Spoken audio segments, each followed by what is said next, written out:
목사님 그 말씀 다시 한번 되돌아봅니다. 오늘 말씀은 예수님이 이 땅에 나를 위해서 여러분들을 위해서 친히 이 땅에 오셨어요. 그 예수님이 오늘 마지막 사역을 담당하시고 이제 본향으로 가시기 전에 제자들에게 만나는 마지막 만찬에 대해서 오늘 주님께서 하신 말씀입니다. 오늘 본문 말씀을 읽어드리겠습니다.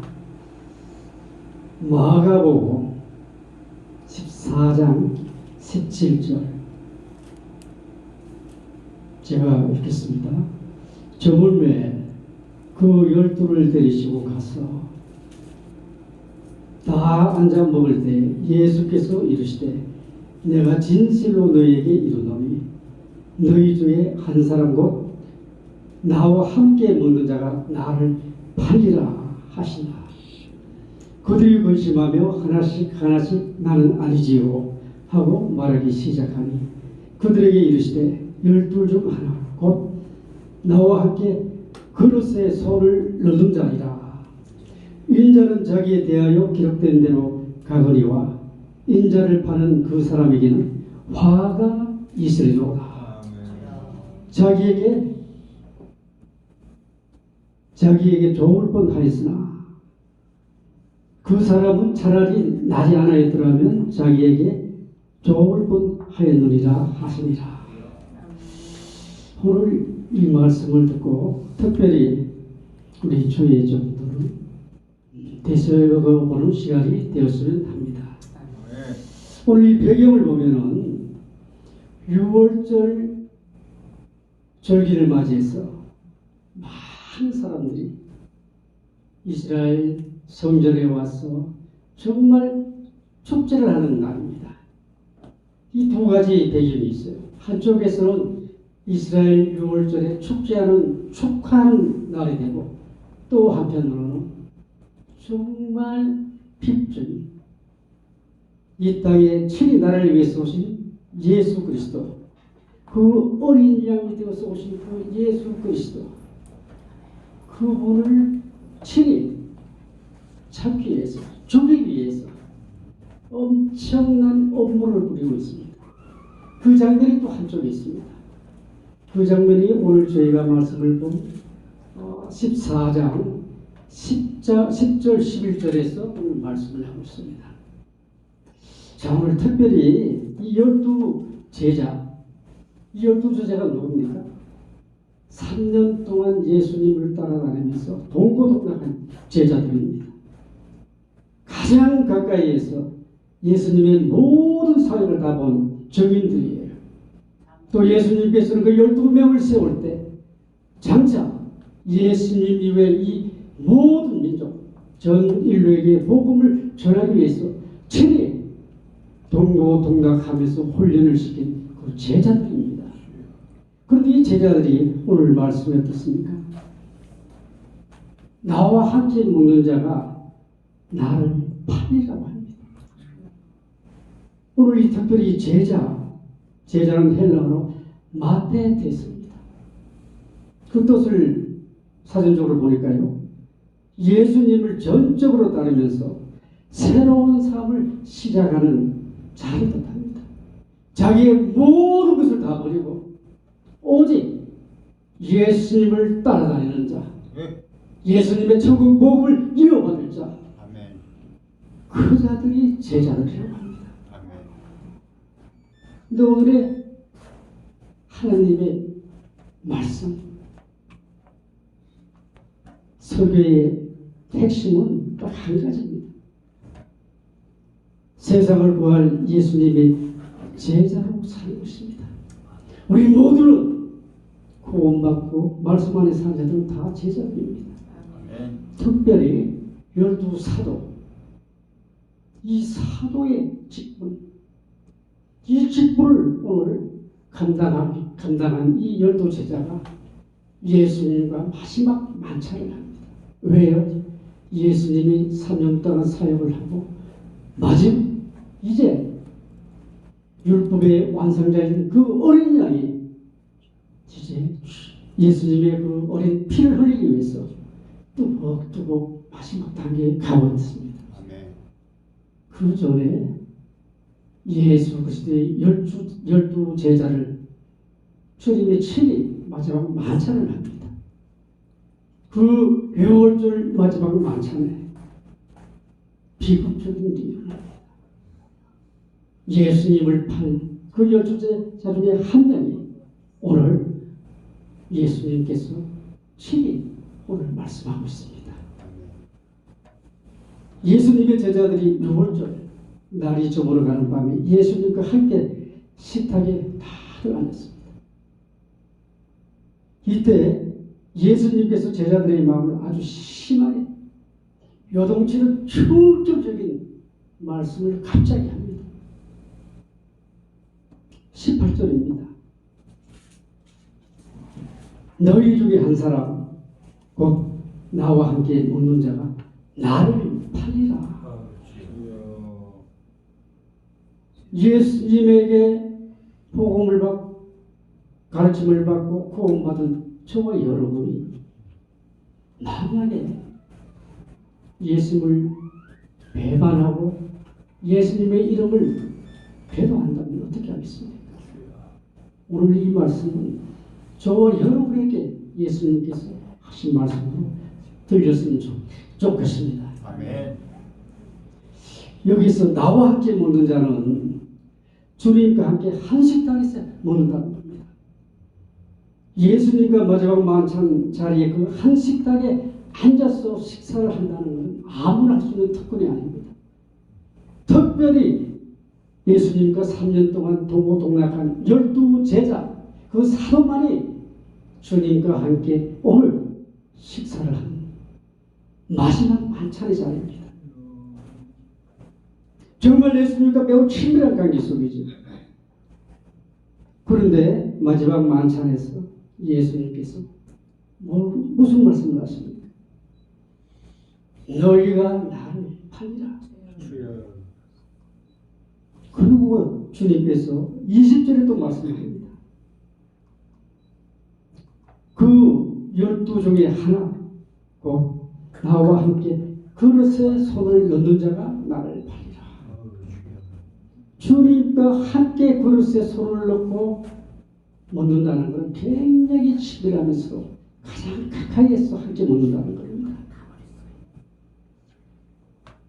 나와 함께 먹는 자가 나를 팔리라.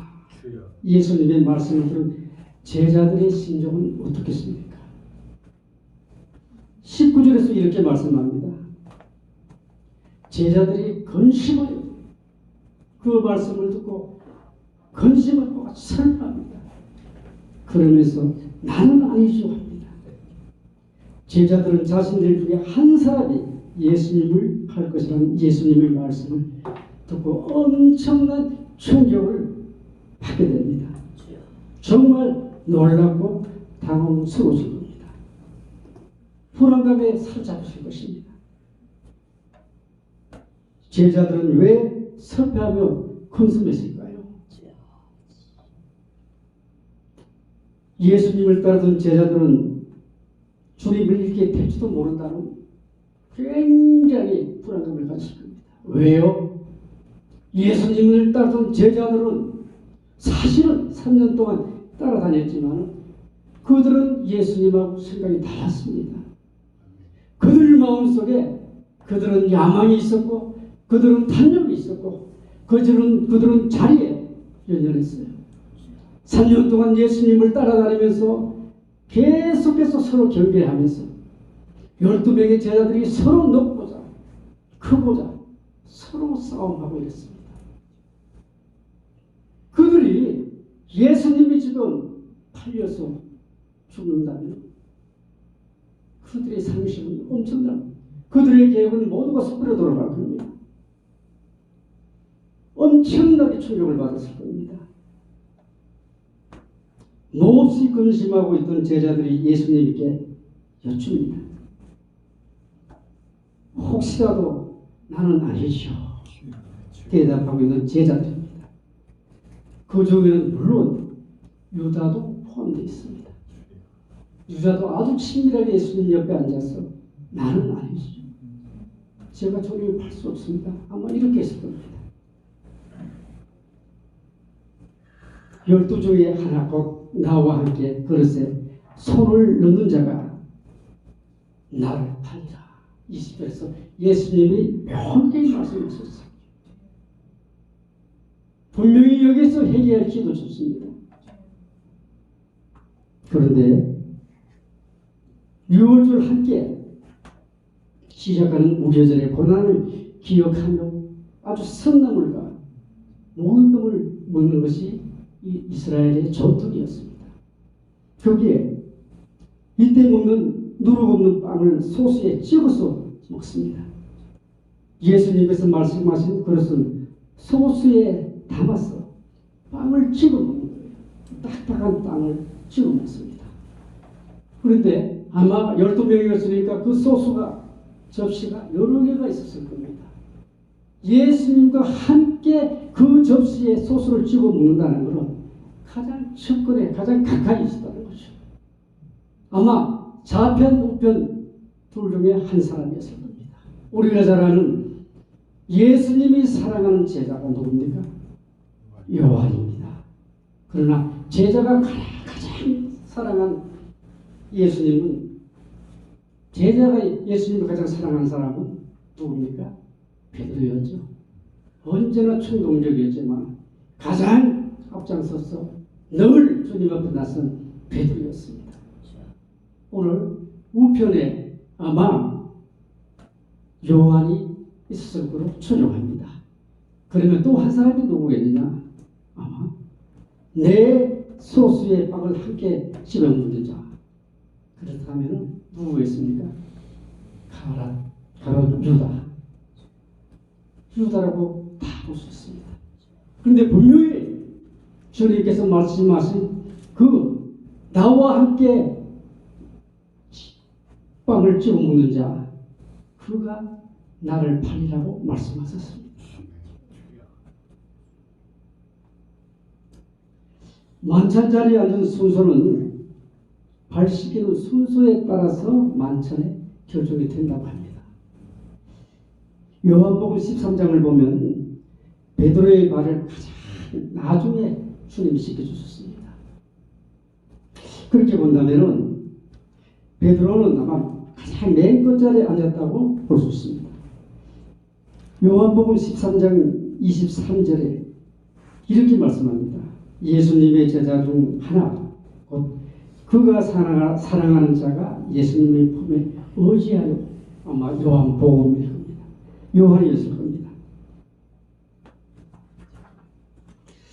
그렇다면 예수님의 예편에서 앉아서 예수님과 함께 그릇에 손을 넣어서 식사하는 가장 가까운 관계, 매우 친밀한 관계인 가룟 유다, 주님을 배반할 바로 그 가룟 유다가 예수님 바로 옆에 앉아서 최후의 만찬을 지금 즐기고 있다는 겁니다.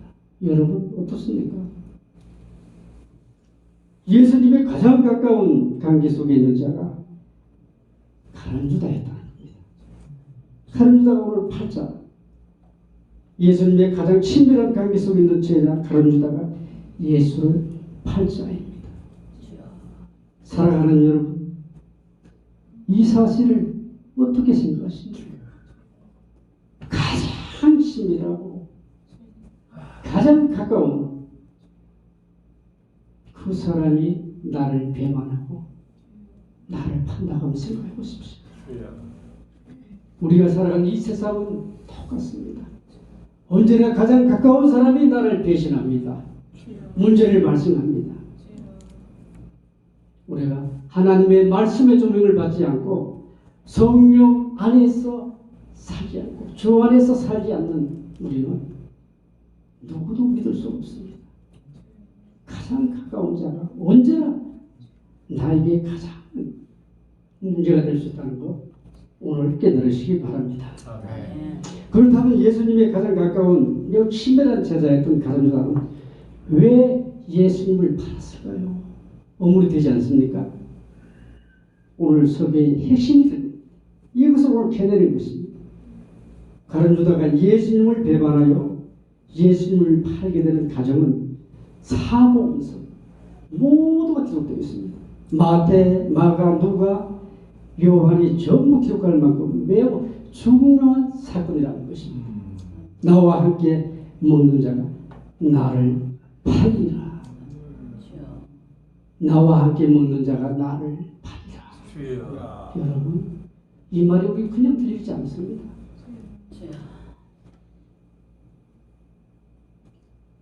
이 장면에서 오늘 마태는 제자들의 대답을 이렇게 주문합니다. 메티에고 에이미 퀴리오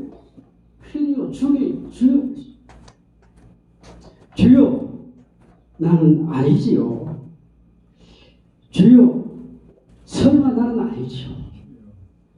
이렇게 오늘 제자들이 주님에게 항변합니다. 왜요? 나머지 11명은 절대로 주님을 팔고 사는 생각이 없었습니다. 적어도 베드로를 비롯하여 11 제자는 질문하고 있는 자기 자신은 예수님을 팔 자가 당연히 아니라는 것을 전제하고 하는 질문입니다. 내가 주님께 절대로 배반하는 마음이 없다면 난 당당하게 전제를 깔고 주님에게 항변할 수 있지 않습니까? 이 11명의 제자는 그렇습니다. 큐리오, 주요했습니다. 이렇게 말한 제자들은 감히 예수님을 팔 생각을 못합니다. 예수님을 부르는 큐리오, 주요, 이 신앙 고백적 호칭은 그들이 주님의 진실한 제자라는 사실을 마태는 오늘 드러내고 있습니다. 그러나 예수님을 팔 계획을 품고 있는 유다는 오늘 어떤 말을 합니까? 동료 제자들과 동일한 질문을 하면서도 예수님을 퀴리오, 주님, 주라고 부르지 않습니다. 11명의 제자는 주님, 주여, 퀴리오 이렇게 불렀지만 오늘 한 예수님을 팔 그 가룟 유다는 이렇게 오늘 주님을 호칭을 부르지 않습니다. 마태복음 26장 25절에서 유다가 예수님께 이렇게 질문을 합니다. 예수를 파는 유다가 대답하여 이르되 라피요 나는 아니지요. 라피요 선생님이요. 이 선생님이요 이 호칭은 예수님을 적대시하는 유대 지도자들이 늘 선생이라고 했습니다. 라피라 했습니다. 지금 가룟 유다는 그 당시 예수님을 적대시했던 사람들이 흔히 사용했던 라피오 선생님으로 명칭을 부르고 있습니다. 왜 가룟 유다는 예수님을 주여 주님을 부르지 않고 선생님이라고 부르었을까요? 라피오라고 부르었을까요? 이유가 있습니다. 이미 가룟 유다의 마음에 사단이 마음 안에 들어가 있었습니다. 사단에게 사로잡혀 있었다는 거죠. 이를 알고 계신 예수님께서 라피오 나는 아니죠 라고 대답하는 가룟 유다에게 내가 말해도다 말씀합니다. 내가 말합니다. 예수님의 팔 제자가 누구인지 궁금해하는 제자들에게 배반자가 가룟 유다라는 사실을 알려주었음에도 불구하고 제자들은 배반자가 가룟 유다라는 것에 관심이 없습니다. 들어도 듣지 못합니다. 우리는 봐도 보지 못한다고 하지 않습니까? 그들은요 자기들의 말만 듣고 싶은 것만 듣습니다. 또 어떻게 보면 우리 강단에서 목사님도 그래요. 주의장들도 자기가 하고 싶은 이야기만 하는 경우도 있습니다. 적어도 주님이라고 고백했던 그 예수님의 말씀에 귀를 기울이고 그분의 말씀에 순종하였더라면 이 말씀을 분명히 알아들었을 겁니다. 그런데 제자들은 관심이 없었기 때문에 이 말을 제대로 알아듣지 못했습니다. 요한복음 13장 26절에 예수께서 대답하시되 내가 떡 한 조각을 적셔다 주는 자가 그니라. 주님께서 말씀하세요. 내가 떡을 한 조각을 집어서 그에게 11명, 12명 중에 한 사람에게 주는 자가 그가 바로 나를 팔자다. 이렇게 주님이 상세하게 말씀합니다. 곧 한 조각을 적셔서 가로 시몬의 아들 유다에게 주시니 그랬습니다.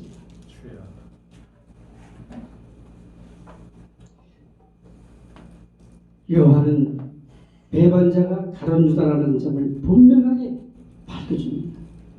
예수님의 참된 제자들 그 가운데서 배반자가 나올 수 없다는 겁니다. 또 나와서는 안 된다는 거 오늘 말씀을 통해서 분명하게 짚어주고 있습니다. 예수님의 말씀을 듣고 순종한 11명의 제자는 또 가룟 유다 그 안에 사단이 들어가서 그 가룟 유다와는 다르다. 이렇게 오늘 요한복음에서 증언하고 있습니다. 저와 여러분들은 주님의 참된 제자가 되기를 원하십니까? 아멘. 그렇다면 가룟 유다 같은 제자가 되어서는 절대 안 됩니다. 아멘. 그러면 어떻게 하면은 가룟 유다 같은 제자가 되지 않을까요? 오늘 한번 깊이 한번 통찰해 볼 필요가 있습니다. 가룟 유다의 배반의 과정을 한번 세심하게 한번 관찰해 볼 필요가 있습니다. 오늘 본문 말씀 14장 10절 11절을 한번 교독해 보겠습니다. 그 앞장입니다. 12 중 하나인 가룟 유다가 예수를 넘겨주려고 대제사장들에게 가매 그들이 듣고 기뻐하여 돈을 주기로 약속하니 유다가 예수를 어떻게 넘겨줄까 하고 그 기회를 찾더라. 어떻게 자기 스승인 예수님을 넘겨줄까 가룟 유다가 기회를 찾더라 그랬습니다. 10절에 오늘 예수를 넘겨주려고 이 가정법을 썼습니다. 부족 가부형입니다. 가룟 유다가 예수님을 파는 행동이 매우 단호하고 신속했습니다. 가룟 유다는 계산도 많이 안 해요. 신속하게 처리합니다. 주님을 파는 일에 머뭇거림이 없이 이 일을 속히 수행하는 가룟 유다의 폐역함을 오늘 보십시오. 우리가 죄를 지을 때는 신속하게 합니다. 그렇지 않습니까? 선한 일은 우리가 쉽게 할 수 없습니다. 오늘 11절에서 예수를 어떻게 넘겨줄까 하고 그 기회를 찾더라. 기가 막힌 오늘 말씀이 오늘 11절에서 말합니다. 어떻게 넘겨줄까? 기회를 찾고 있습니다. 가룟 유다가 주님의 가장 가까운 측근이었던 동계를 맡았던 재정 담당을 맡았던 이 가룟 유다가 예수님을 팔려고 예수님을 처절하게 살해하도록 대제사장에게 넘겨줄 기회를 찾고 있더라. 이 말입니다. 주님과 매우 친밀한 관계 속에 있던 가룟 유다가 어떻게 예수님을 팔 수 있을까요? 정말 이해하기 매우 어렵습니다. 어떻게 보면 소름이 끼칩니다.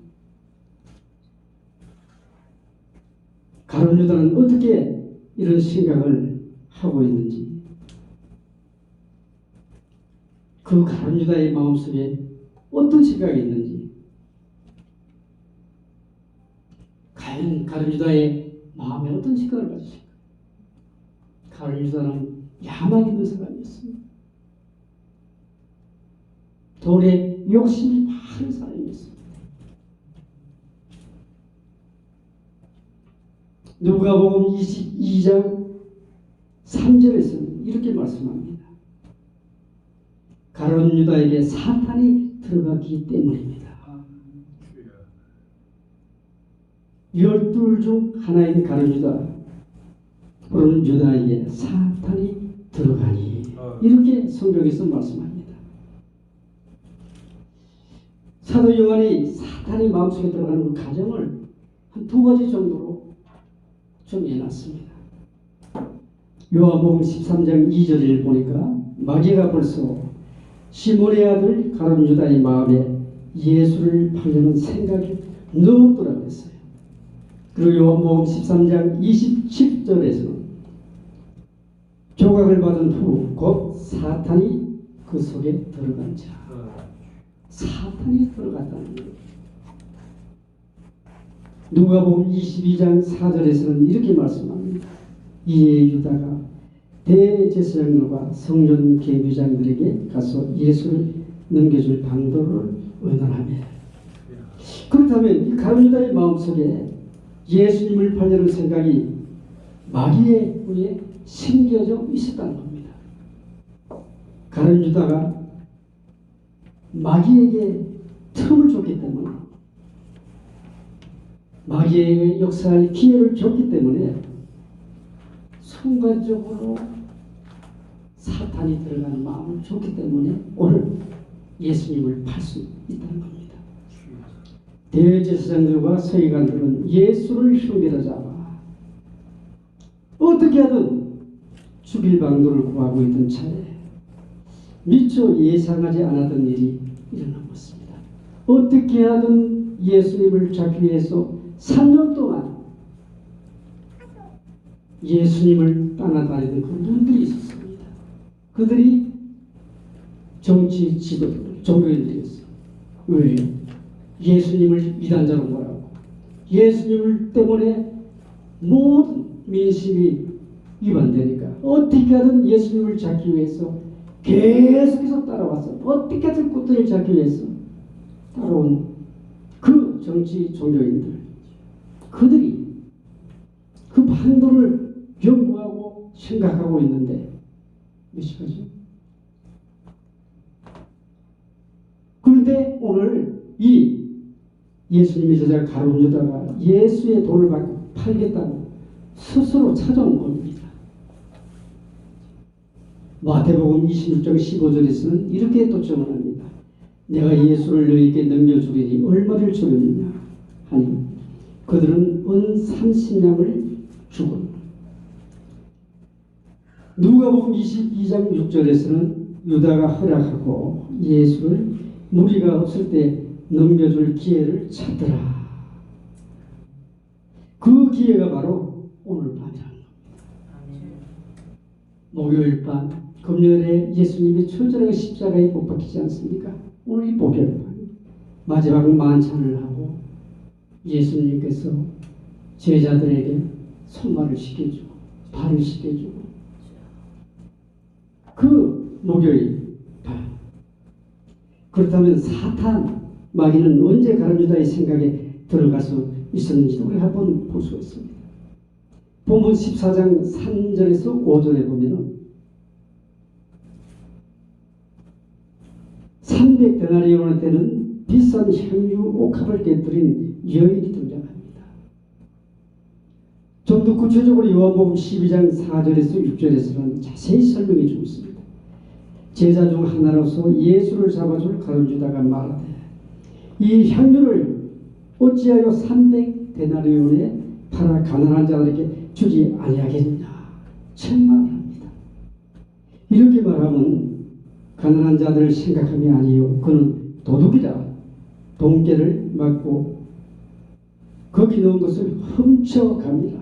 6절에서 이렇게 말씀하고 있습니다. 이 장면입니다.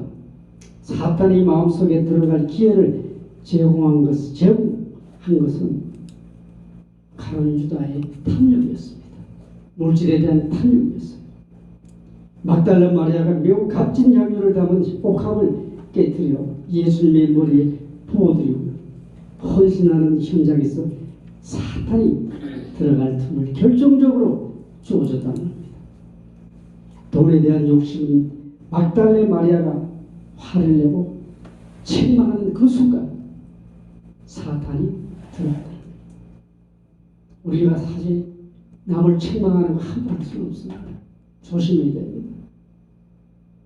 혈기 함부로 내서는 안 줍니다. 늘 우리는 상대방을 강요하는 마음으로 살아가야 됩니다. 가룟 유다가 사탄과 마귀에게 틈을 제공한 것은 물질을 탐내는 욕심이 가득 찼기 때문에 모두 지킬 만한 것 중에 더욱 내 마음을 지키는 생명의 권원이 이에 남이라. 잠언 4장 23절입니다. 가룟 유다는 자신의 마음속에 일어난 탐욕을 다스리지 못했습니다. 우리에게 늘 이 탐욕은 늘 일어납니다. 명예, 권력, 물질, 우리가 늘 일어나지 않습니까? 그러나 이 탐욕을 다스리지 못했기 때문에 사탄이 쑥 들어갔다는 거예요. 자신을 탈탈 쓸 수 있는 저와 여러분이 되기를 소망합니다. 네. 요한계시록 21장 10절에서 10절 14절에서는 이렇게 말씀합니다. 성령으로 나를 데리고 크고 높은 산으로 올라가 하나님께로부터 하늘에서 내려온 거룩한 성 예루살렘을 보니 하나님의 영광이 있어 그 성의 빛이 지극히 기이한 보석 같고 벽옥과 소정같이 맑더라. 그 성의 성곽에는 12기초석이 있고 그 위에는 어린 양의 12사도의 이름이 있더라. 여러분, 이 말을 듣고 우리가 한번 흥분이 안 됩니까? 첫 시간에 우리 김웅남 목사님이 천국에 대해서 말씀하십니다. 그것은 보석이라고 했습니다. 우리가 형용할 수 없는 엄청난 말로 표현할 수 없는 그러한 보석으로 쌓여있는 천국입니다. 그 12기초석에 이름이 12사도의 이름이 들어가 있습니다. 12제사도의 이름이 기록된다는 겁니다. 저와 여러분들도 주님의 이름을 부인하지 않고 주님의 말씀을 지키는 자는 생명책에 기록될 줄 믿습니다. 아멘.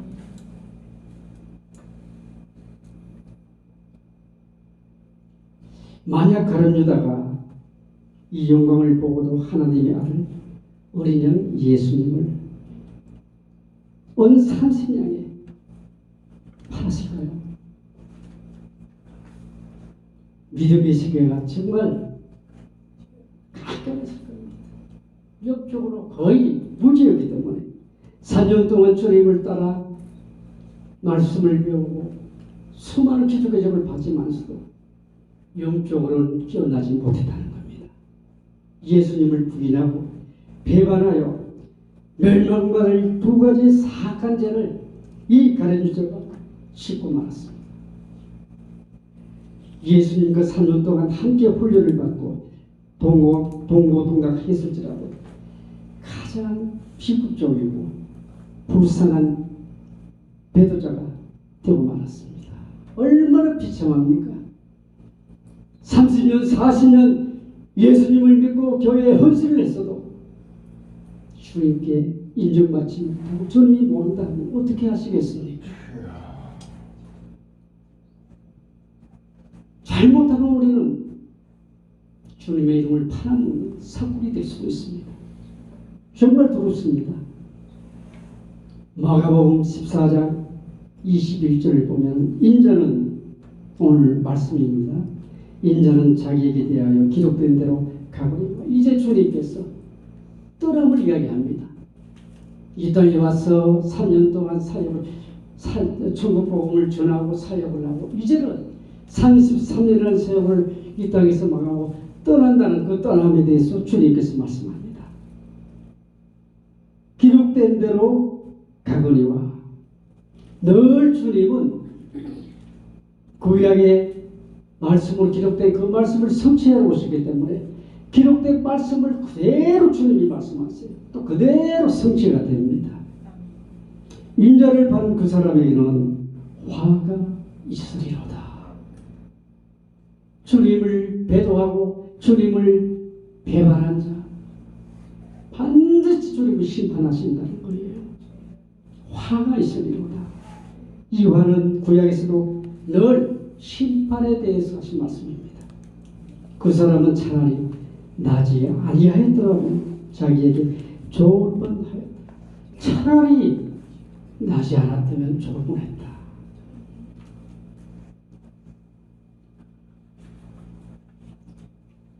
그 사람은 차라리 나지 않아있더라. 자기에게 좋을 뻔하였더라.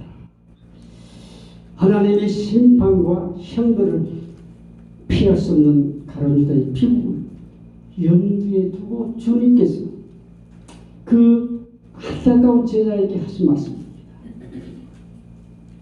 가룟유다는 예수님께서 주신 천국 같은 회개의 기회를 놓쳐버렸습니다. 우리는 장차 우리에게 주실 영광을 얻기 위한 천국 같은 회개의 기회를 주님께서 오늘 지금 이 순간 저와 여러분에게 주실 줄 믿습니다. 우리는 회개하지 않으면 안 됩니다. 한번 되돌아보십시오. 주님을 부인하고 주님을 이름을 우리가 피역한 일이 없었는지, 예수님께서 내가 말하여 돌아가시면서 내가 하는 일을 속히하라 하셨습니다. 예수님의 수제자인 베드로, 그 베드로도 예수님을 세 번이나 부인했습니다. 저주까지 했습니다. 그러나 그 베드로는 주님 앞에 회개했습니다. 통곡하면서 진심으로 회개했다는 거죠. 회개할 때 참 제자가 되었습니다. 결국 가룟유다는 회개하지 않았습니다. 돌이키지 않았고 그는 자살하고 말았습니다. 베드로도 똑같은 부인하고 했지만 베드로는 주님 앞에 회개했습니다. 돌아왔습니다. 그의 사명을 훌륭하게 했습니다. 천국나라의 12기초에 이름이 맨 위에 올라가 있을 겁니다. 그러나 12제자였던 이 가룟유다는 회개하지 않았습니다. 결국은 사단에게 잡혀서 어떻게 되었습니까? 비극적인 종말 자살이란 극단적인 그 비극으로 생을 마감합니다. 오늘 저와 여러분 혹시 유다의 삶을 살고 있지는 않습니까? 한번 되돌아보는 시간이 되었으면 합니다. 예수님께서 십자가에 피를 흘림으로써 유월절을 완성하셨습니다. 끝까지 이기는 자로 남아서 주님 오실 때까지 생명책에 이름이 새겨진 주님의 참 제자가 되기를 소원합니다. 하나님 감사합니다. 주님 오늘도 이 마지막